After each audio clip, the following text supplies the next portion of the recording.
March and April are honestly the best time to catch the tail end of spring. But if you pick the wrong place, you either waste the season or you end up exhausted, stuck in crowds and wondering why you came to China. I'm your travel buddy Lishin for China, and I'm going to make the travel location choosing simple. Alright, here's my spring list from best to skip it, so you don't waste your spring in China.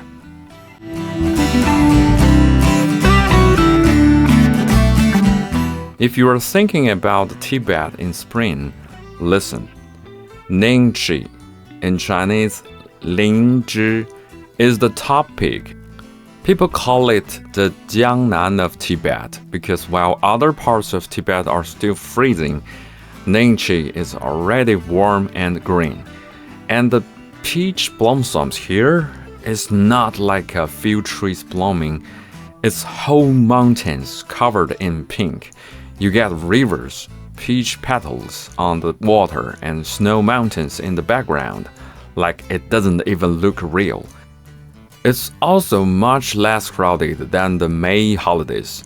You can road trip near Highway 318 or just hanging out around Suosong village and take it slow.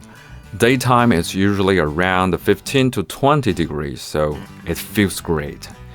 Quick heads up, Tibet travel usually needs a permit arranged in advance, so plan that early. If someone asked me, what does spring look like in China? I'd say, 物园. In March and April, it's basically gold everywhere, repacid flowers filling the terraces. And then you've got those classic villages, white walls, dark roofs, sitting right in the middle of the flower sea.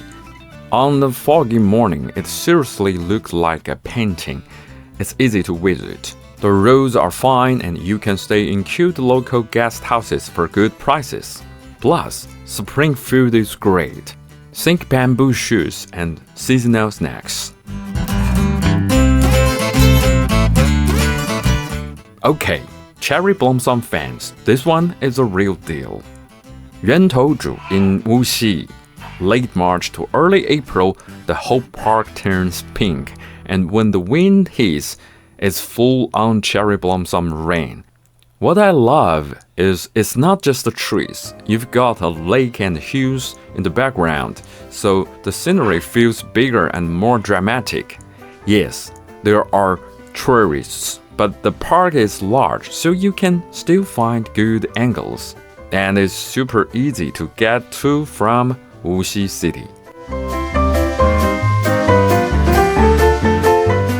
This one is for people who love photos, but also for anyone who just wants to be shocked by nature.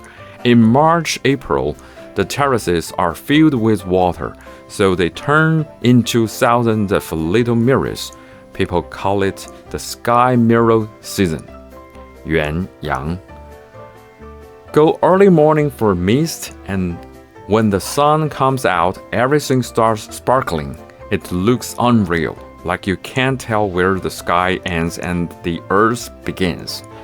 Crowds are usually okay in March, and you can stay in villages right by the terraces.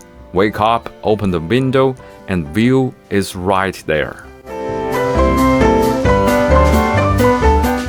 In April, Luoyang becomes the peony capital.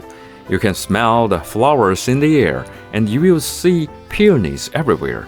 Big parks, small parks, even random corners of the city. And if you like history, you can combine it with places like the Longmen Grottos. The only downside is mid-April can be busy.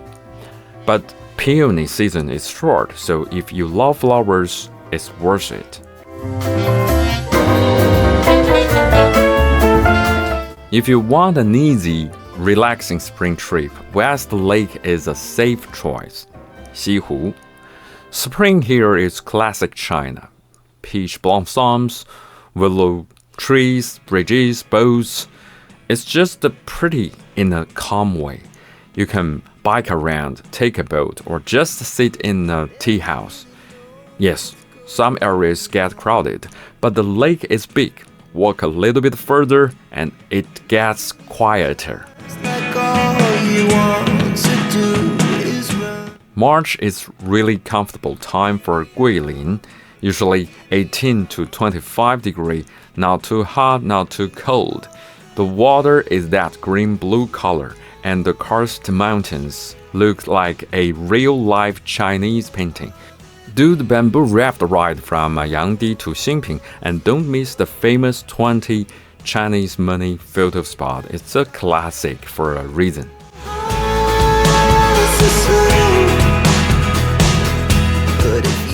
Huangshan is beautiful all year, but spring is special because you've got a higher chance of seeing the sea of clouds. When the clouds wrap around the peaks and those weird-shaped pine trees, it looks like a fantasy world.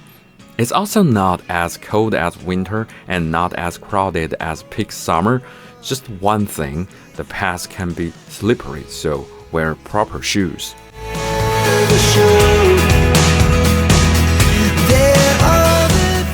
East Lake cherry blossoms are famous, but in March, April, I'm going to be honest, it can be miserable.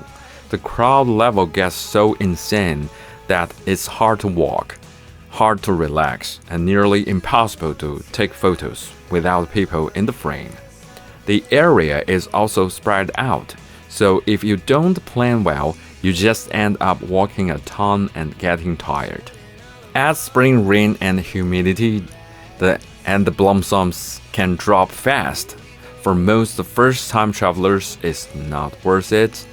But if you're nearby, and that's the city you can get really easy, you still can go there. Here is the key for all the traveling in spring in China.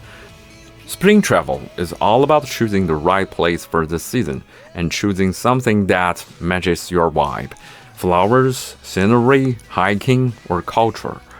And don't try to do everything. Pick one or two places, check the bloom forecast, avoid big holiday crowds if you can, and keep your plans flexible. That's it. Go catch spring in China of March while it's still there.